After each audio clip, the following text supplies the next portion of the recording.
Okay,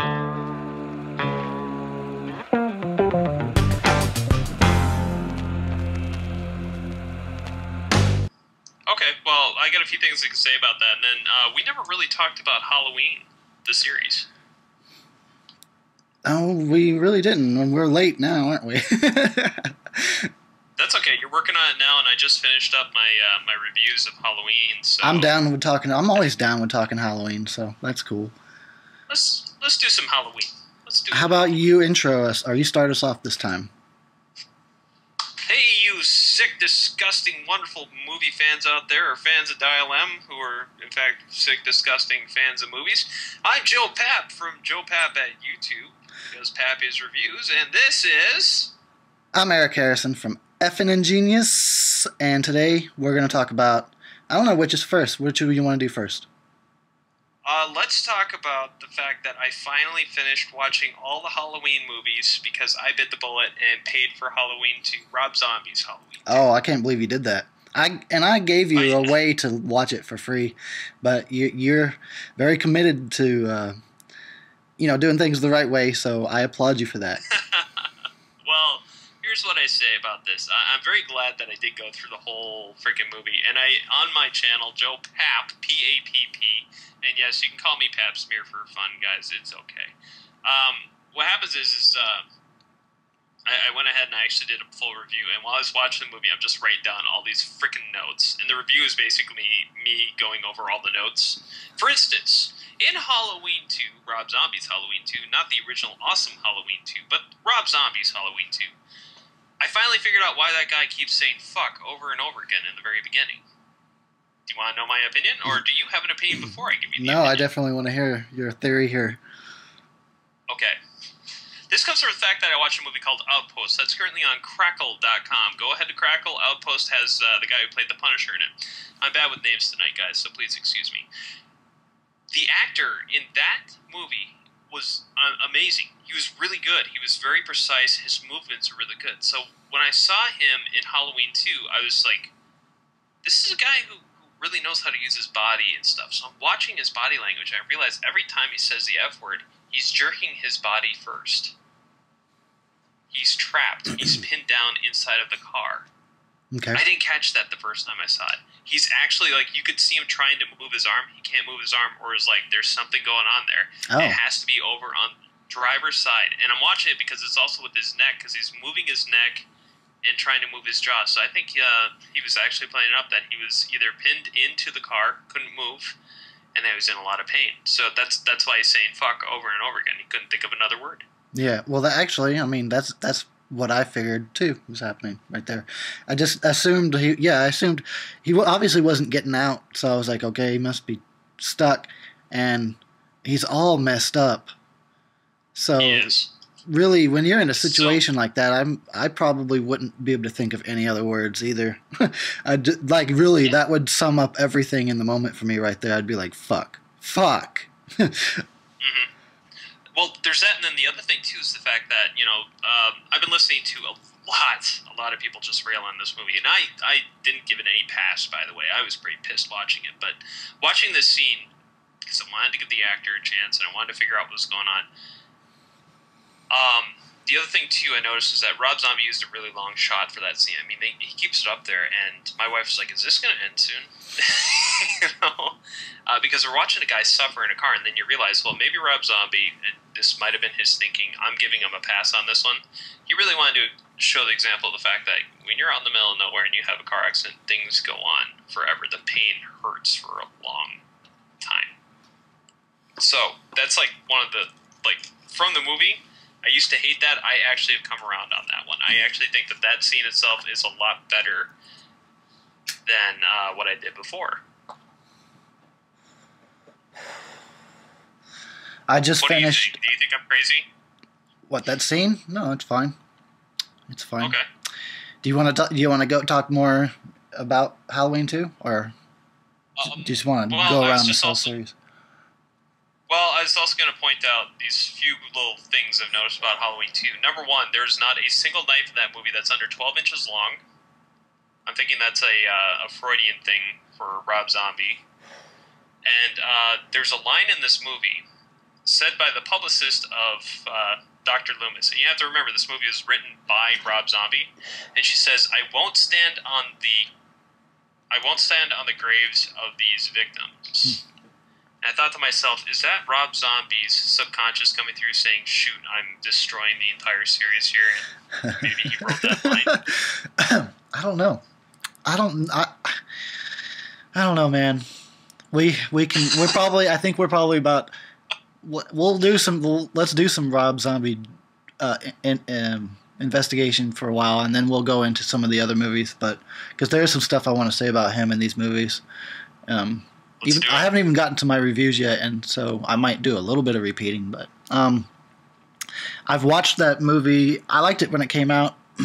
There's still some things I like about it, and there's still some things that are,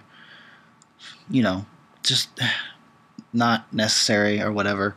But I have it on DVD, and I've watched it with the commentary, and it's just Rob. Even when the first Halloween he did, the commentary, it's just Rob. But anyway, with the second one, the whole way through, he's like, yeah, this was screwing up that day, and that was messed up, and we had to do this, and everything fell through. And like it seemed like, from what he's saying, like from day one, the whole movie was a disaster. That just sounds like a guy who doesn't give a shit about it at all. And he said, didn't he say after he did the first one, he's like, I'm not going to do. Yeah, he did. He famously said, I'm not going to do any more Halloweens.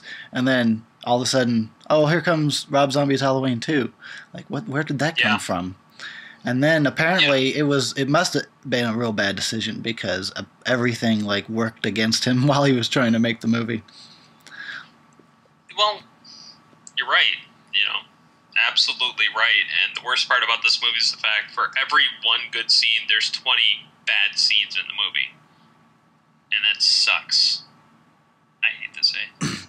See, I like the movie more than you do, obviously. Well, I could like it 1%. It'd probably be more than you do. But, really, I'll give the movie 20%. 20% like it. I think my only real complaints are,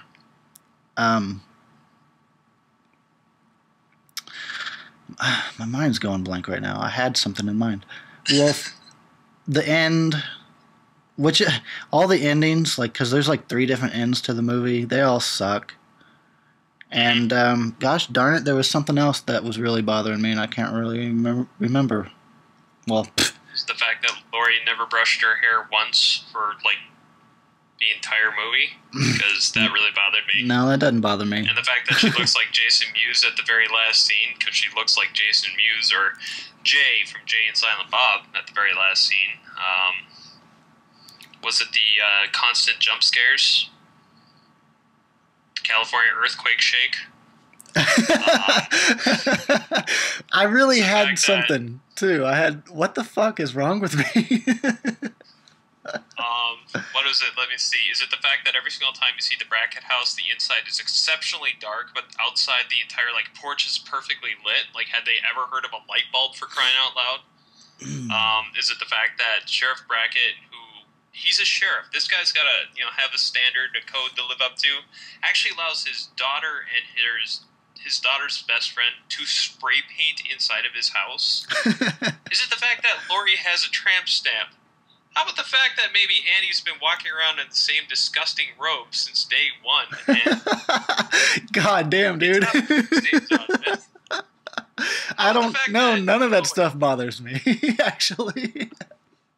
Is it the fact that the only good thing in this entire movie, like the only scene that actually makes the most sense with Rob Zombie's style of dialogue, the only scene that makes sense is the freaking stripper scene, and you have a stripper who's in great shape, has really good breast implants, does a decent enough kind of dance thing, is not appealing whatsoever. Yeah, she's not appealing. It's so everything he does though is so white trash, and I wonder why does he want that to be his stamp on every movie? He just believes that the horrors of the world reside in the bowels of human culture, perhaps. Obviously, he's never been in the slums of Mexico City or something. He's never had to this is the thing. I give him a pass on a lot of things. As I said, the writing for the rabbit in red scene was actually appropriate. That was the only scene where he's like, okay, I could believe these people would talk this disgusting because I've been to a strip club and sorry guys, I have, and it was that's how they talk. They really do. They're disgusting people, and don't pay them money for things. You'll get herpes. I didn't get herpes though, I promise. Now, no, the thing is that I don't understand why he feels that white trash people are so horrible. Like, I grew up in a place that would probably be considered white trash, and most people are just nice. Just wear bad clothes. I don't know. How about you? I don't know. I don't know. I don't think they're horrible. I've lived there too. I just wasn't. I didn't fit in, but I wasn't like these are the scum of the earth or nothing like that. Just wasn't my scene, you know? So I got out of there. Dude, white trash are human beings too, for crying out loud. You know, it's unfair.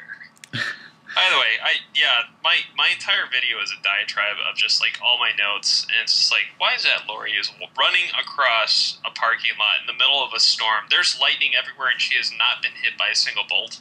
You know, things like that. And what I realized is, God. I was going to say, in the end, I realized the reason why Halloween 2 pisses me off the most is the fact that Rob Zombie didn't write Laurie Strode in there. He wrote Tina from Halloween 5 in the movie. No, I don't get that comparison. You'll have to explain that one. Okay. Tina, Halloween 5, is a person who would rather escape reality, who would rather kind of goof around and not think about things, who's emotionally a fruitcake. And when the shit hits the fan, she doesn't really do anything but scream. You definitely look deeper into her character than I ever did. I just thought she was annoying, and I wanted her to die. That was kind of the basis of my whole comparison. But when I was watching the movie, I'm like, you know, the only sympathetic characters in this movie are, I think his name was Bob, the security guard, who died. It was Buddy. Buddy. Yes, and by the way, I said it this way. Buddy's the only guy you want to get behind. Michael Myers got behind him and put an axe in his back. There's Maya. Maya, who's the blonde, quiet friend, if you can call her that, right. of Laurie Strode. Mm-hmm. She's another sympathetic character who dies with a little bit of sympathy. Like, when she's dying, it's like, oh, crap, she's actually humanistic. Like, there's something about her that's like, she's not, like, you know, sticking her tongue out and saying disgusting, horrible things. No, she's crying because she knows that she can't do anything. Oh, I remember. Okay, I remember what my complaint was now. It's it's Sam Loomis. Like, that character was so off in number 2. What the hell was Rob thinking? Like, oh my God. He's supposed to be like a hero character. Well, I mean, that's what we've grown up with, you know? That character was always the protector. And now he's just an asshole. Like, that bothers me a lot. I agree.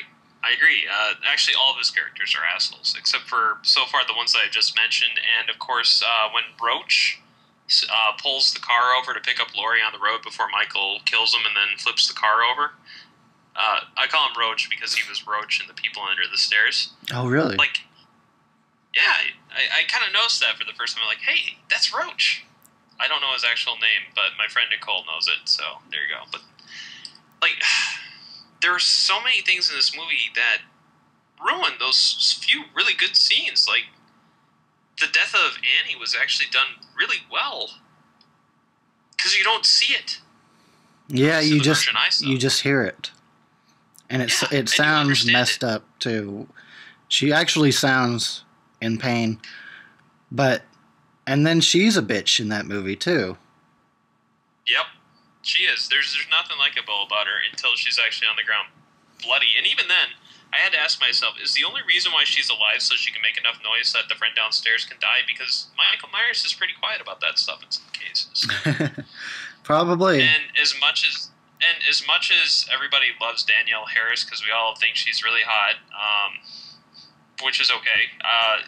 The thing is, I don't need to see her naked on the ground, covered in blood, crying again. I already saw that back when she was like 12 years old or 10 years old. Not naked, of course, but wow, that was really disgusting. Come to think of it, sorry, but I mean, I didn't need to see that much crying because I'd already seen Laurie screaming her head off over and over and over again. I was getting really sick and tired of the girls screaming at this point. I know that's I've heard that from pretty much everybody, and I think I might be one of the only people that lets that pass because I feel like in the first one, you know, once they encounter Michael, of course she's going to scream a lot, and then by the second one, it's a mixture of the horror of being tracked by this unstoppable force with the fact that now she's psychologically damaged for life. So I actually find her story in part 2 to be interesting. I like Scout Taylor Compton. I really think the issue lies with Rob and his writing. I don't think it's the actress's fault myself.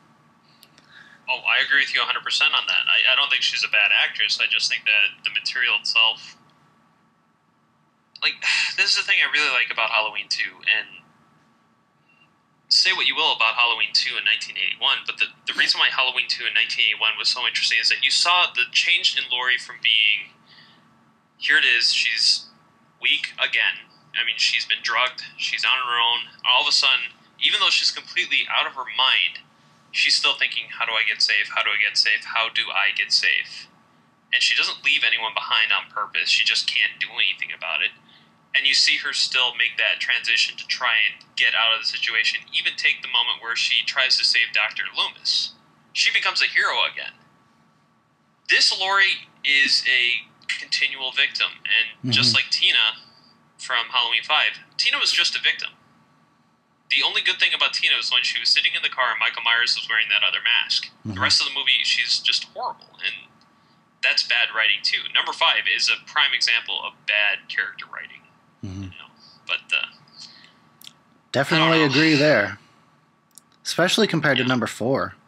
4 was real good, and it was taken very seriously. It even had the movie has a certain feel of maturity to it, the way that the characters are handled and the drama between all the characters is handled.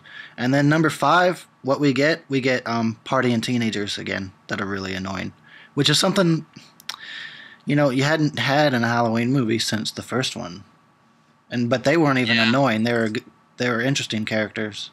Like, the whole party and teenager thing is pretty much a trope of any other slasher movie, but when it comes to Halloween, a lot of the time we identify with the fact that, like, it's not just all teenagers, there's adults, like, especially Halloween 2, 1981. There's almost no teens in there partying at all. You know, it's adults.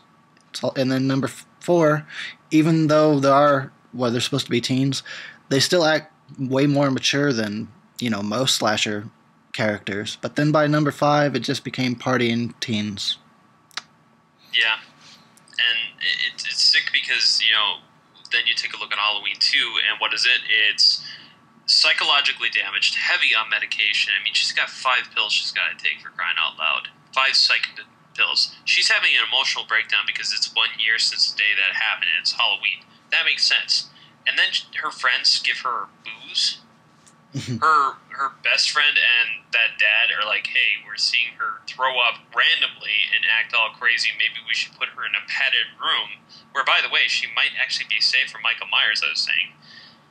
But no, they feed her alcohol while she's on psych meds, and then you wonder why she can't get up when the imaginary or the ghost, Michael, or whatever you want to call it, is holding her down.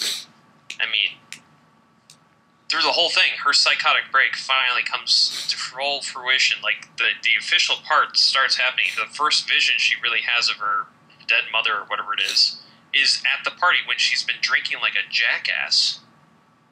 Oh, and this brings up one more thing. I gotta bring this up. Stop with the fucking Rocky Horror Picture Show crap. All right, hipsters, just stop it. I'm sick and tired of fucking Rocky Horror Picture Show. Yeah, I never liked it. You want to know why people hate Grease? It's because people overdo Grease. Rocky Horror Picture Show is basically for sexually repressed jackasses who are in their first year of college and got on mommy and daddy's house and now are watching this because it's sexually pervasive while at the same time not really all that interesting. And it's terrible. It's a terrible movie. And it's a terrible musical.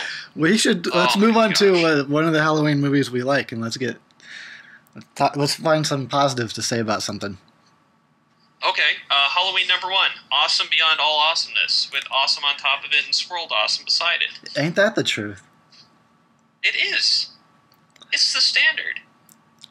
Sometimes I almost feel like, because I praise this movie all the time everywhere I go. I mean, people are sick of me talking about Halloween. Sometimes I'm like, am I just blind? Like, is it fanaticism? Or is it really that great? And then I watch it and I'm like, no, it's pretty damn good. It's a solid slasher flick, just like watching the Night of the Living Dead. It's a solid horror story. You take a look at the Texas Chainsaw Massacre. It is a solid horror story. I mean, you can talk about techniques. You could talk about the little issues like the license plate saying California, even though it's supposed to be in Haddonfield, Illinois. But the movie itself is, there's a guy out there, you don't know what he's doing, and he stalks a babysitter, and every time she stabs him, even in the neck, even when they fire a gun at him, he just gets back up. That's creepy.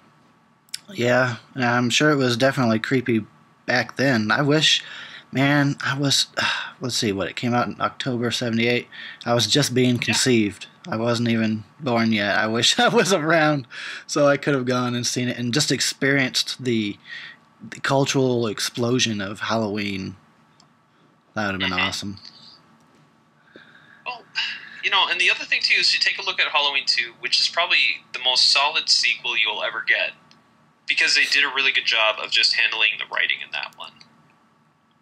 That's my opinion. I don't know. What's your opinion on that one? Oh, I love Halloween 2. I keep thinking, in my reviews, I gave it 3 stars, and I should have gave it 3.5, because I feel like, because in my mind, there's no way it can possibly be as good as the original, but it's a fucking awesome sequel. It's really good, so it deserved more than what I gave it, and I wish I had gave it a little bit more. Well, and that's absolutely fair. I mean, 3 stars, I would say, because they waited as long as they did, but the time they took between it allowed them to set up, a really kick-ass sequel. Everything about the sequel says to me, hey, here's your favorite character. She's vulnerable again, but she's not completely stupid like she was in the first one. Right, because she was fairly clueless throughout most of the first, like, even though she had spotted Michael once or twice, she was still kind of trying to play it off like, don't let your imagination get away with you. But by the second one, she's like, I know this guy's after me. Yes, and that makes sense because she had already been attacked by the guy. He didn't stop. And on top of that, she's seen his face. Imagine that. You see the face of your attacker. What are you going to do? You're going to be able to finger him. Regardless if you have the supernatural aspect, that's still pretty scary. That's why The Strangers had a really good ending moment when they take their masks off, because those two now know, wait, I've seen their faces, they're going to kill us. Either way, number 3 I even like. I like Tom Atkins. I like Tom 3. Atkins? Yeah, I like 3 a lot. Yeah. Takes a little getting used to, but once you get into it and kind of get past the whole Halloween thing, it's fun. It is. I don't know. Something about it really, I just like it a lot. And I mentioned in my review, I didn't see it until 2003 or something like that. And, I had heard nothing but hate. And so I was like, I totally would put it on. I was like, just out of curiosity, I was like, I guess I'll watch it, but everybody says it sucks. And then I watched it and I was like, well, that wasn't bad. So I watched it a few more times, and every time I watch it, I'm like, I like it more and more. Yeah. And what's even better about it is the fact that the scene where the woman gets shot in the face by the weird beam that comes out of the back of the tag, that gives me the creeps, because her lips are all peeled back, she's all effed up, her teeth are completely messed over. They're broken, by the way. Yeah, I know. And she's got bugs crawling out of her mouth. That is a horrific situation. It really is. Yeah. Yeah. Oh, and the nose pull. Oh my gosh. Right. Oh, that's gruesome and Yeah. well done. Very well done. That's something that wouldn't have ever even entered my imagination to think. If I was trying to think Oh, of yeah. how could you kill somebody, I would never have thought of pulling the bridge of their nose out of their face. Oh, not only that, but I mean, dude, I kid you not. I mean, just the whole idea of being helpless and having this monotonous, okay, granted, robots stupid, but for a toy maker, I'll believe it because they did a pretty good job of setting up the robots the way they did. But I mean, I like the premise. I do. It's just, I had Halloween and everyone wanted Michael and they didn't have Michael. So, okay. Well, I'll give the haters the right to hate, but at the same time, I'll say, you know what? Watch it for the sake of being Season of the Witch. I mean, because, like, if I think about if I was around back then, I probably would have been like, what the hell, as well, Mm-hmm. But I guess because I had so much time, before I ever watched Yeah. it, I got to view it as a totally different kind of movie. I obviously wasn't expecting Michael to show up anywhere. Yeah, and by the way, who doesn't get creeped out when they hear the Two More Days Till Halloween song? I mean, that's actually a pretty creepy song in general. Like, I could totally remember commercials like that when I was a kid, and times back then were freaky as shit. I mean, at that time, we were dealing with a lot of weird stuff. Like, in Minnesota here, we had the Jacob Wetterling kidnapping. Do you know about that? No. Okay. Kind of weird history in Minnesota. There was a kid who disappeared, and his mom, Kathy Wetterling, was recently a politician. But I mean, they haven't found Jacob since he was 12 years old. He was riding with two friends. Car pulls up. They take Jacob Wetterling. No clue where he's at. Just last year, they think they found his body, and it ended up not being his body, but someone else's. It's just creepy. I mean, the story's creepy. And back at the kid, we were always told about the weird Candyman. This is during the time that Gacy was in prison for luring people to his home. This is at the time that Bundy was. I think this is before Bundy was caught. This was a really creepy time, and we had commercials like that during these really creepy times.